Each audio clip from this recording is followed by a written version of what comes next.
এটা হচ্ছে আপনার পাশে 11 ফিট, হাইট হচ্ছে 8 ফিট। এটাও ভিয়েতনামি ডিজাইন। এটা সুবিধার্থে সবার জন্য, রঙের ঝামেলায় যারা যেতে না চায় তাদের জন্য। এই যে দেখেন, খুবই স্মুথলি খুলে যাচ্ছে। ভিয়েতনাম ডিজাইন তো এটাকেই বলে স্লাইডিং এর ভিতরে ফোল্ডিং। এই যে আপনি দুই পাশে দুইটা খুলে দিলেন, আপনি 11 ফিট জায়গাটা ইউজ করতে পারতেছেন। আপনার এক পরিমাণ জায়গা নষ্ট হচ্ছে না। আর উপরে যে ভাইয়ের ডিমান্ড ছিল, এখানে লেখা আছে স্টিল টেকের মালামাল, বাংলাদেশের 1 নাম্বার ব্র্যান্ড। এই যে দেখেন 1.5, মানে এগুলো সম্পূর্ণ স্টিল টেক মালামাল দিয়ে করা। Stainless steel. এটার থিকনেস কিরকম আছে এটার? এটার আমরা 1.5 মালামাল দিয়ে এটা তৈরি করছি।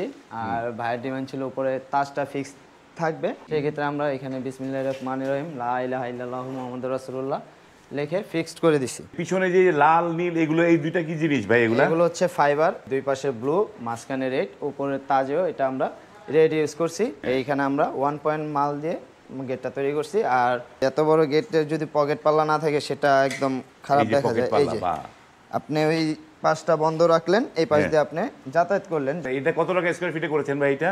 এটা আমরা 2 প্লেট আর স্টিল ট্যাগের 1 পয়েন্ট মালামাল দিয়ে এটার পার স্কয়ার ফিট নিচ্ছি আমরা 1900 টাকা।